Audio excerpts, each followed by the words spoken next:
pra vocês, sabadão com o Globo Esporte. Olha só, daqui a pouco você vai ver como é que foi essa primeira semana de trabalho do Vitor Pereira no Flamengo. E tem uma reportagem especial na Vila Pelé, com casas que foram construídas num terreno doado pelo rei do futebol.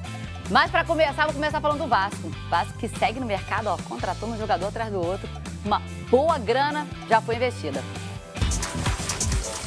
O Vasco já gastou mais de 50 milhões de reais em jogadores neste primeiro ano de Sociedade Anônima do Futebol, a SAF. E quanto maior o investimento, maior também a expectativa do torcedor.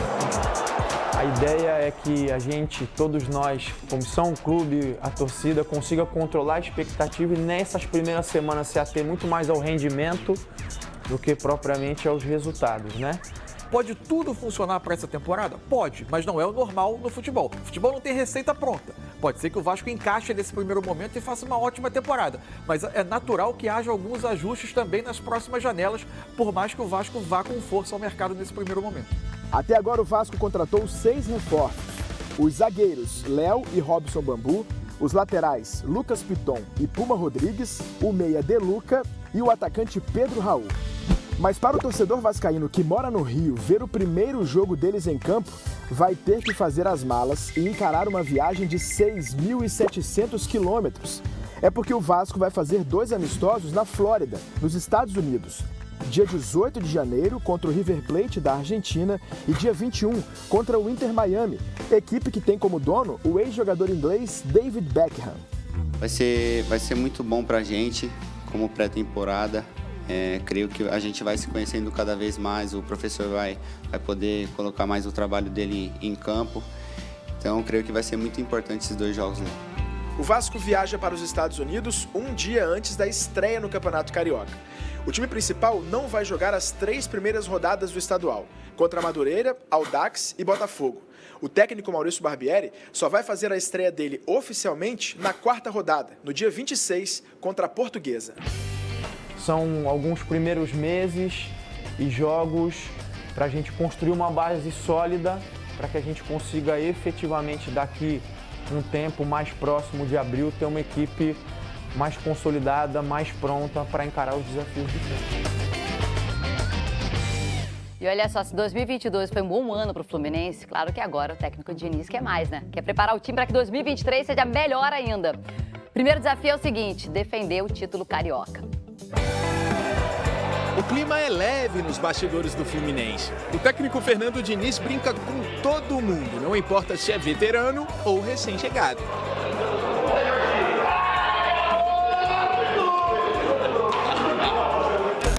Mas quando o time vai para o campo, aí o negócio é sério. Os jogadores mal têm tempo de respirar, como na hora do famoso bobinho, campo reduzido, troca de passes intensa, com no máximo 2 toques na bola. Uma atividade muito usada pelo Diniz. Assim, o fundamental é o time saber que precisa se dedicar ao máximo e correr muito. Parece uma coisa simples, é simples, mas não é fácil. Essa foi a primeira semana de trabalhos aqui no Centro de Treinamentos do Fluminense. A temporada está só começando, mas até para quem chegou agora, o nível de exigência do Fernando Diniz já está bem claro. Ele fala que a gente tem que estar bem de saúde, né? Porque o cara é ambicioso pra caramba, tem muito trabalho aqui, então isso vai ser muito bom para mim.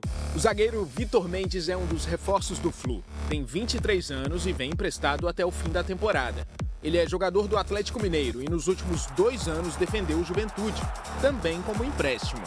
A questão do Atlético Mineiro é questão de oportunidade, não tive tantas oportunidades de poder estar mostrando meu futebol. O Vitor vai disputar posição com Nino, Manuel e David Braz. E ainda tem o Felipe Melo, que é volante, mas de vez em quando é escalado como zagueiro. Isso eleva o nível de atenção, de concentração e vou continuar trabalhando, um pé no chão, até ter minha oportunidade para agarrar ela da melhor maneira possível. O primeiro campeonato do ano é o Carioca, que já começa na próxima quinta-feira. O Diniz quer deixar o Fluminense afinado o quanto antes, mas não é só por isso que ele está ansioso, viu? Também estou assim, um pouco ansioso para reencontrar o torcedor, que eu acho que o ano passado deu um show, fazendo aquela festa que só a torcida do Fluminense sabe fazer.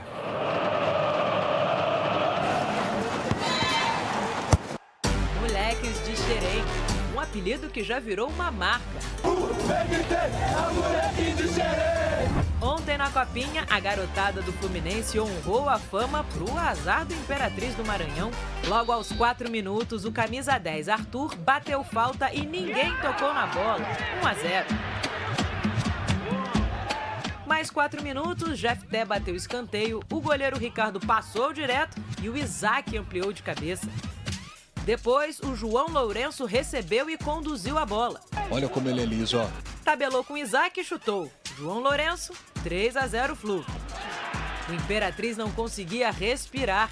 Eric roubou a bola e passou para o Isaac dar a segunda assistência dele. O João Neto encheu o pé.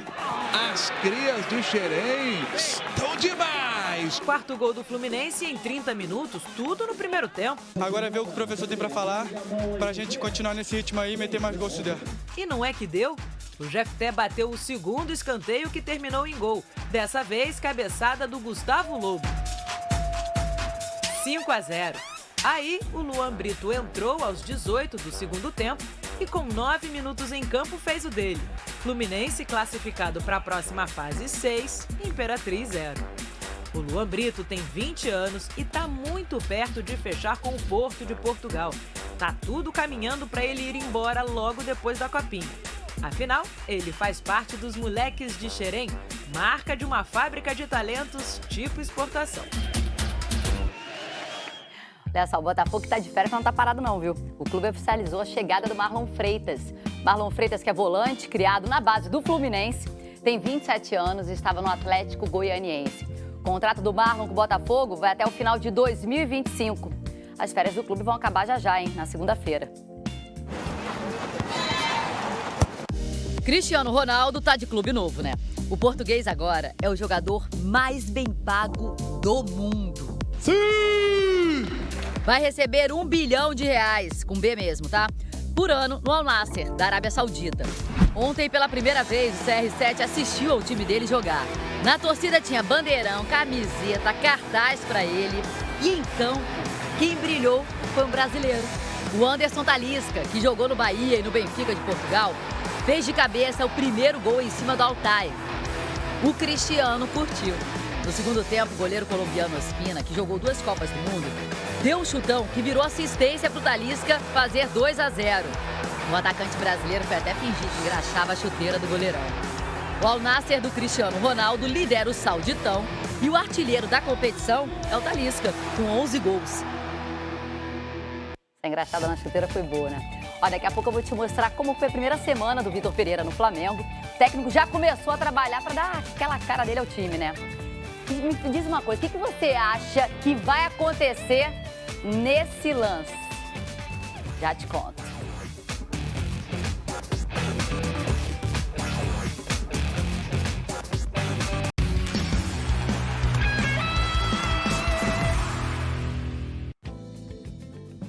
Olha só, o Flamengo começou a preparação para 2023 ainda no ano passado, né? Só que sem treinador, porque o Vitor Pereira só foi apresentado na segunda-feira, mas já chegou com tudo, viu? Já chegou com bastante trabalho.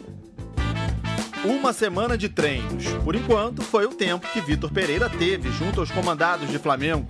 Certamente, o treinador português já teve a chance de confirmar o que falou na apresentação dele.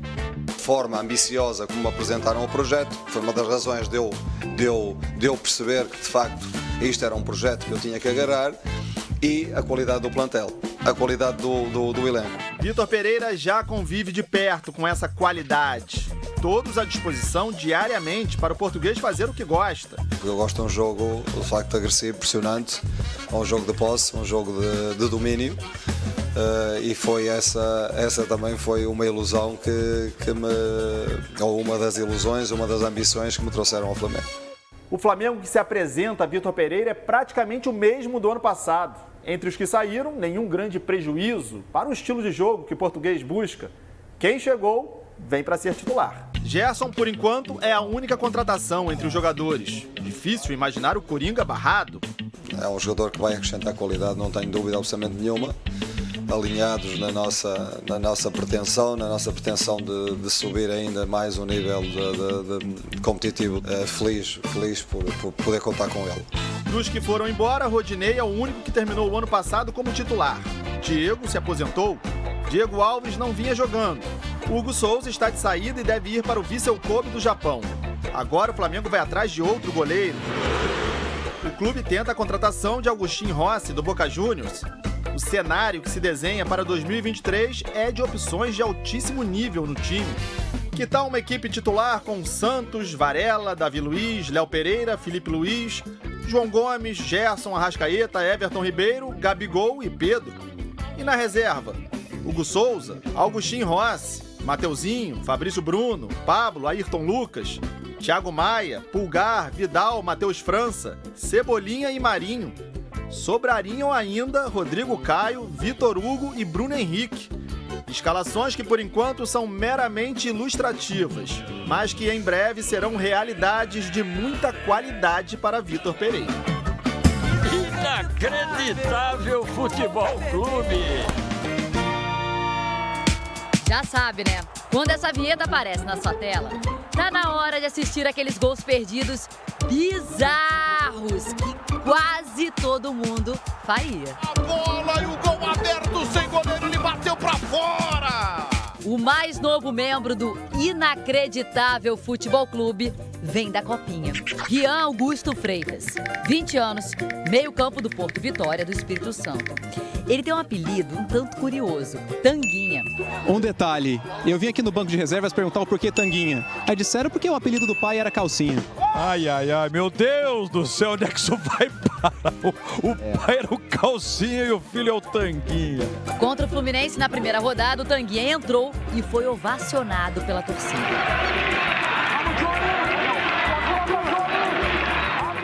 Mas ontem, contra o Taubaté, ele quase complicou o Porto Vitória. Perdeu esse gol embaixo da trave, sem goleiro. Dá só uma olhada na reação do Reinaldo, zagueiro do time. Inacreditável, né, Reinaldo? Mas a redenção do Tanguinha veio com estilo. Ele fez o gol do empate já nos acréscimos e manteve o Porto Vitória vivo na briga pela classificação. Tá perdoado, Tanguinha, o mais novo membro do Inacreditável Futebol Clube. Fast, que na tradução do inglês para o português significa rápido, veloz.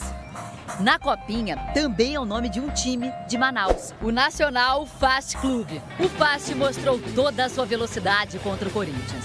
1-0 aos 9 minutos com Claudinho. Mas o Corinthians também não estava devagar. Aos 30 do segundo tempo, Igor deixou tudo igual.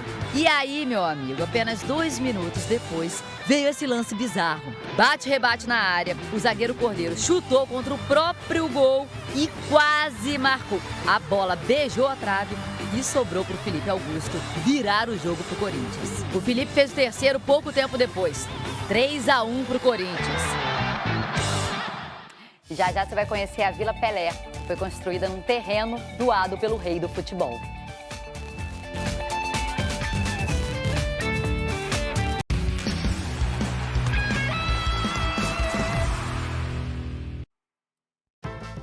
Fazer um convite porque amanhã no Verão Espetacular tem reis e rainhas do drible com convidados muito especiais. Bora saber quem são? Porque a Amanda Barbosa tá lá em São Bernardo do Campo, onde vai acontecer o evento e vai contar pra gente. Boa tarde pra você, Amanda. Oi, Carol, boa tarde para você, para todos. A gente está por aqui acompanhando os últimos preparativos do ginásio aqui em São Bernardo do Campo e já estou também com alguns dos atletas que vão participar dessa competição amanhã. Inclusive, vou chegar aqui perto de uma. Opa, 3 pontos já tomei aqui, hein, gente? Adonias, que é o craque, atual campeão, né, da competição. Debinha, capitã de um time que vai ter Adonias, que vai ter Falcão. Vai ser um evento grande, muitos dribles amanhã, hein, Debinha? Boa tarde. Boa tarde. Não, com certeza. É um prazer enorme estar ao lado desses craques aqui. Já falei, já vim carredinha, já vim pronta aí para os dribles. Tô até meio perdida aí com os meninos aí fazendo habilidade e tudo mais. Então, estou muito feliz de estar presente aqui e espero aproveitar muito amanhã. Debinha, para quem não sabe, é a artilheira da Era Pia da seleção feminina, cracaça da seleção. Faz muitos gols, mas amanhã o foco é driblar, hein, Debinha? Com certeza, não. Já preparei alguns dribles aí, vou tentar. Eu sei que vou tomar vários, mas acho que vale é levar na esportiva e vamos brincar bastante amanhã. Tá preparada já a Debinha para brincadeira. Agora, do outro lado, tem também um capitão muito forte, viu, gente? Diego por aqui pra gente trocar ideia, né? Um pouco. Opa! Mais 3 pontos, gente. Hoje tá difícil aqui. Produção, só uma 3. Já começou o aquecimento, hein, Diego? Começou o aquecimento, muito animado, alegria, né? Futebol e o drible, principalmente, traz muita alegria. Então vai ser um dia de muita diversão. Time forte também, né? Tem o francês aí do teu lado, o cara é campeão mundial de freestyle. Time forte, estrela internacional aí, estamos prontos. Então, é claro que vem muita gente forte e dominam essa arte do drible, né? Então, por isso que tem tudo para ser um espetáculo sensacional. E nós vamos fazer a melhor parte e vamos trazer também muito espetáculo. Tá certo. Bom, gente, Reis e Rainhas do Drible é amanhã e essa é só uma das atrações do Esporte Espetacular de amanhã. Acompanhe mais. Oi, gente, boa tarde. Boa tarde. É claro que você já deve ter visto nos últimos dias muita coisa sobre o Rei Pelé. Mas domingo a gente vai contar 2 histórias diferentes. Pois é, sabia que teve time que poderia ter contratado o Pelé no comecinho da carreira dele, mas deixou a oportunidade passar? Mas teve um time que não abriu mão do Pelé. O time do Exército.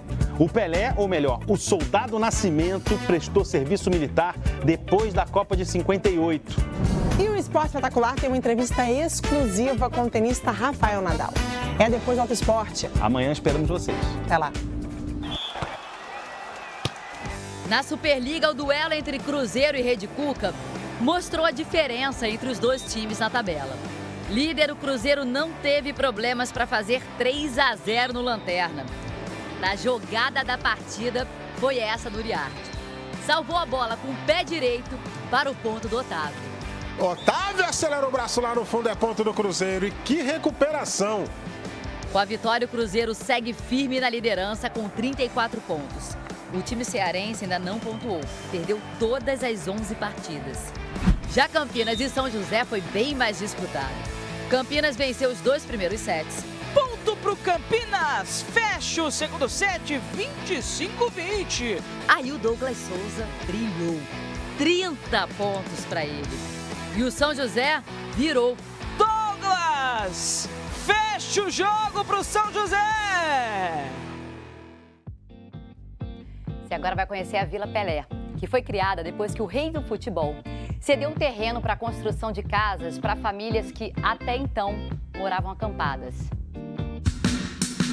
A cidade que viu o menino Edson se transformar em majestade guarda as marcas do rei não apenas na Vila Belmiro, onde ele fez história com a bola, mas em uma outra vila.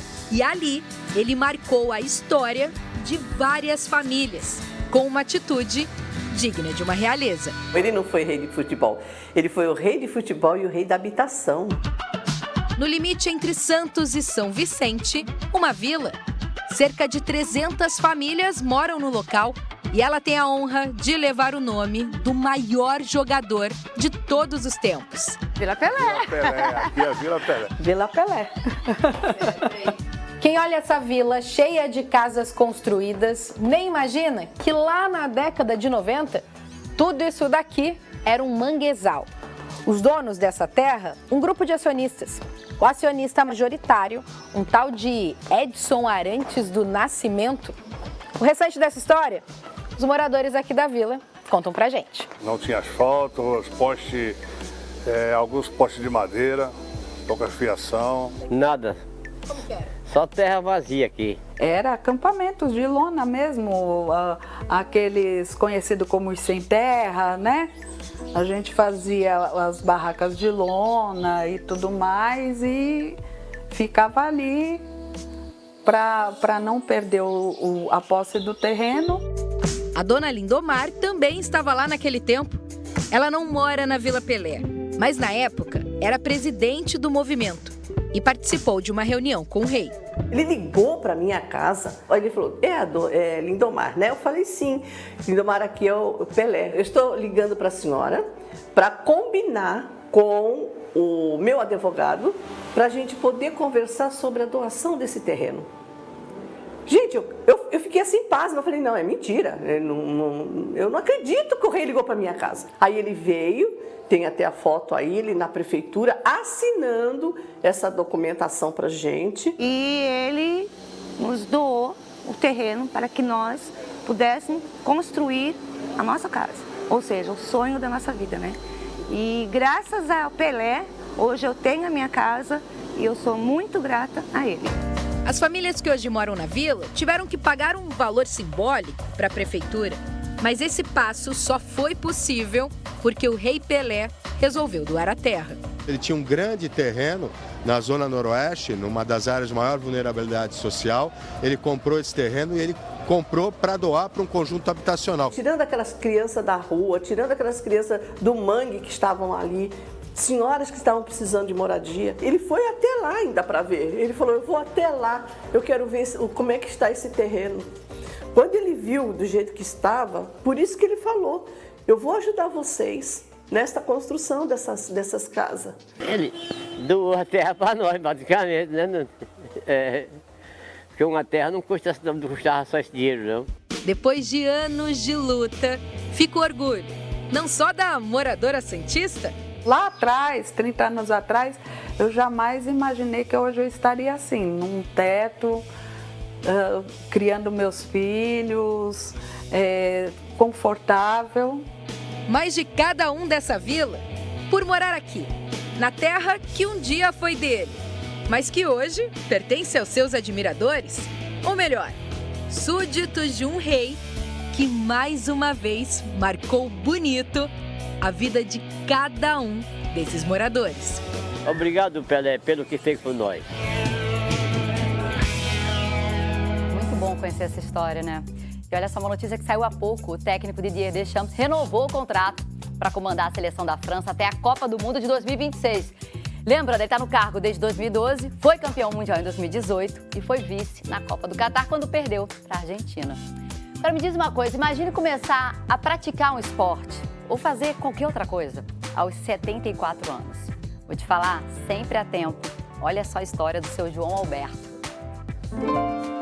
Rugas, jeitinho de bom vovô. Não se engana, viu? Esse cara aí é um lutador.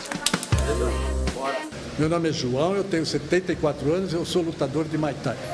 Muay Thai é uma arte marcial que surgiu na Tailândia há cerca de 2000 anos. Hoje é praticada por pessoas de todos os lugares e idades. Tipo o seu João, que tá aí, ó, pronto pra cair pra dentro. Vamos lá, galera. Primeiro round. Lutem! Peraí. Até subir no ringue, teve muito soco, chute e suor, meu filho. E eu notava que ele trazia o neto dele para aula de jiu-jitsu, que calhava de ser no mesmo horário da aula de Muay Thai. Aí o mestre viu olhando, um dia, 2 dias, me convidou para fazer. Equilíbrio, vai do forte, bora, vamos. Vai cansadinho, seu João.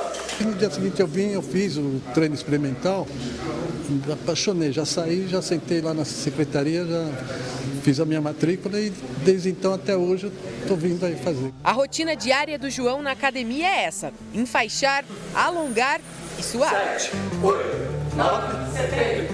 Bora, marcha na carreta, força, luta é domingo. Quero saber do MUC, que me disseram... Outro dia o mestre falou, nossa, o seu João está criando músculo e tal. E realmente eu fui ver e realmente eu estou criando músculo. Quando a gente tem vontade mesmo de fazer alguma coisa, a gente chega a superar até o nosso próprio limite. E o seu João é um grande exemplo disso, porque pela idade dele acaba sendo até uma inspiração pra gente. Aí, chutou. Tá chovendo, tá frio, ele vem treinar porque ele tem um objetivo, ele já é o 3º grau. O Prajed, ele vem da Tailândia, conhecido também como Kruang, né? Isso que nós usamos no braço. Porém, na Tailândia, ele tem um cunho de proteção. Aqui no Brasil, como o nosso cunho não é religioso, ele entra como se fossem as faixas do jiu-jitsu ou do karatê, ele entra como uma graduação. E depois de 3 graduações no Muay Thai, tá na hora do seu João trocar as bandagens de treino pelas luvas de combate. Mas quem vê esse lutador assim, ó, pronto para subir no ringue, mal acredita que até 2 anos atrás ele não conhecia bem artes marciais, nem sequer tinha praticado outro esporte assim na vida. Difícil dizer quem tá com mais frio na barriga, o técnico, o lutador ou a família. Minha vontade é sair correndo, entendeu? Ficar lá fora, esperar passar e entrar. Calma, dona Sueli. Foi uma luta de exibição, ou seja, sem nocaute. Eu vou pedir para que vocês façam a apresentação bem leve, bem solta, bem técnica. Tirem a força dos golpes, tá? Isso! Boa! Boa, seu... Muito bom, parabéns, tá excelente, tá lindo demais. Segundo round. Vem, corta, meu.